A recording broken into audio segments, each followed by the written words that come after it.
2 videos in a row that I talk about Montreal. Well, that's not what I was expecting. Yeah, this actually wasn't the video that I was planning, but I felt like I needed to make a quick audible and get my thoughts out about this situation of the growing tension between CF Montreal and its supporters groups. First of all, big shout out to the MLS Now podcast. I actually found out most of this news from them. There, for whatever reason, hasn't really been any English-speaking outlets reporting on this. Now, I knew there were some rumblings going on, but I had no idea just how bad the situation was getting between the team and its supporters groups. So, once again, credit to MLS Now podcast. I'll leave a link in the description below that summarizes this story. But for those that don't know, the supporters of Montreal are still pretty ticked about the name change.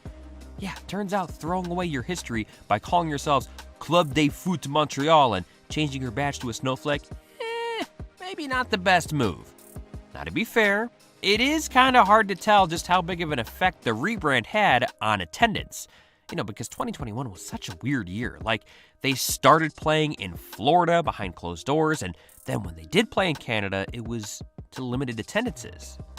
And the team also started to hide the attendance figures to the public. So, yeah, the main supporters groups were very vocal online and whatnot, but it was kind of difficult to gauge how the casual fans reacted.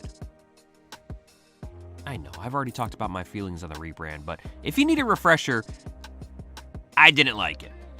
I thought it was pointless. I thought it tried way too hard to appeal to fans of European soccer, and I think it ultimately lost more fans than gained them.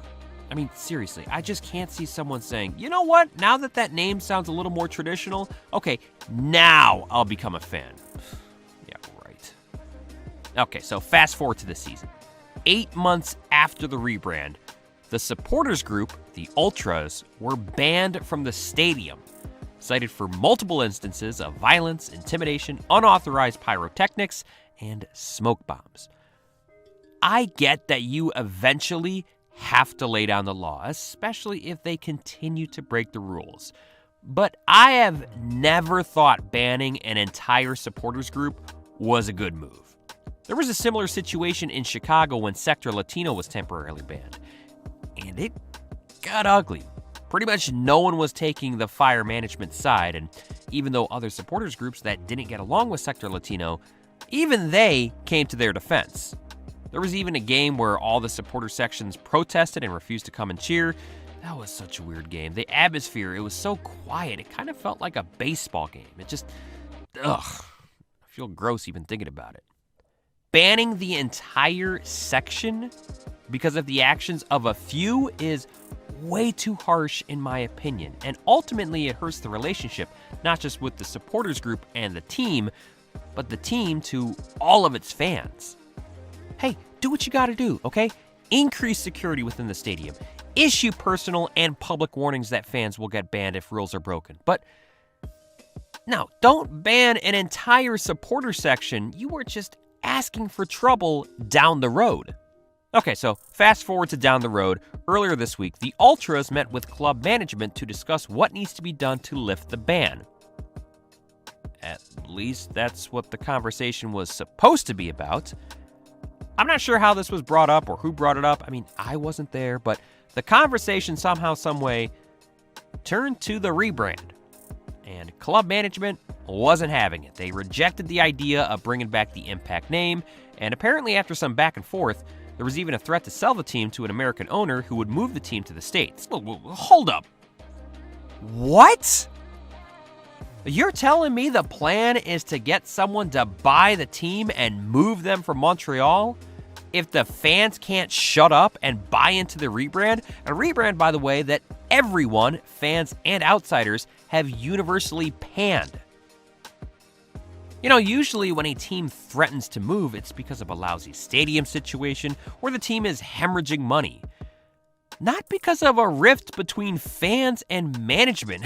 I mean, seriously. Joey Saputo, what are you thinking? It kind of reminds me of the kid who's going to lose the video game, so he turns it off right before the other guy kills him. Yeah, we all know that kid.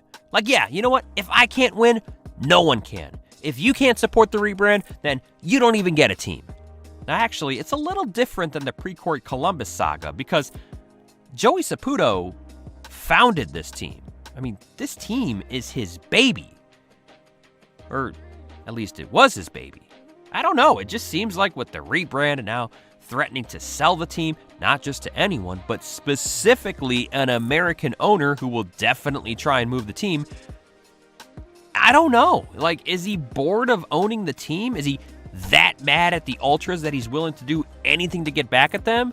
Is he losing so much money that this is his only option? Like, I don't know. I don't get it. Like, what's the angle here?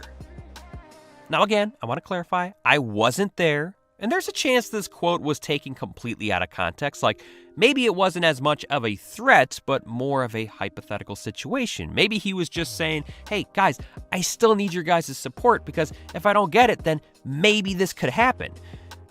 But either way, I just think even bringing up the idea of something like moving the team, that is always going to be taken the wrong way and just a really bad play on his part. CF Montreal released a quote, and it's kind of unremarkable. Basically says it's disappointing that statements from a private meeting went public and that these conclusions weren't true. Kind of what you'd expect. I will say it was a better response than Nisa's response to Detroit City leaving the league. Like, oh God. Now that was a shit show. I am 100% on the side of supporters here. They have every right to be pissed about this. Now, I know some Montreal fans want them to shut up and just accept the reality that the team is no longer called the Impact. I understand that point of view as well.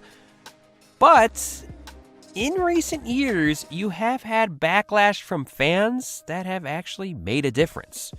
Louisville City being the best example of this, as the team scrapped a rebrand before a game was even played because of the backlash.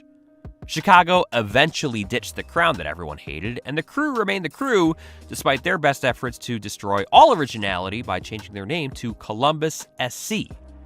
Honestly, it's a tough spot to be in for Montreal fans. I mean, I don't know if I advise calling their bluff and going all out on this battle, because Saputo genuinely seems stubborn enough to move the team at this point. It's just sad, and I hope things get worked out. I know I've said this before on the channel, but I went to a lot of Impact games when I lived in Vermont, pretty much every time the Fire were in town. And the supporters were always great. Never the most in number, it didn't touch Atlanta or Seattle, of course, but the games were always pretty well attended, and the supporters group were as passionate as anyone else in the league. And now, you are pissing them all off. Also, while the team didn't make the playoffs, I think it's fair to say that the team still outperformed expectations. Remember, they were picked by many at the start of the season to finish near dead last. And in the end, they finished just outside the playoffs. Like, it came down to decision day.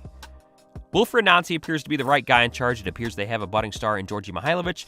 They've got a really young roster. Like, things just seem to be really looking up for this team. And then this news comes out. As of now, I'd say the most realistic scenario is the name CF Montreal stays, but I'd bet you'd see a bit of a dip in attendance next season. And I know some people think another Drogba-level signing will bring the fans back. I'm not sure that's the case, though, with these hardcore supporters. Like, a lot of them were really hurt from this rebrand.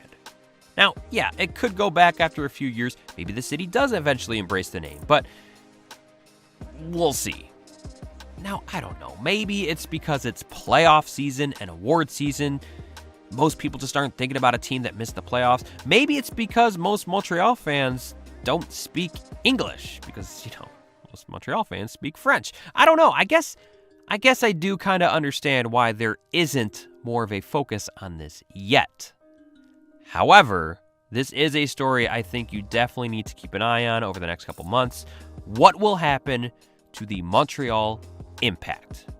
And yeah, okay, I'm calling them the Impact because the name CF Montreal is still so bad. Okay, that's all I gotta say about that.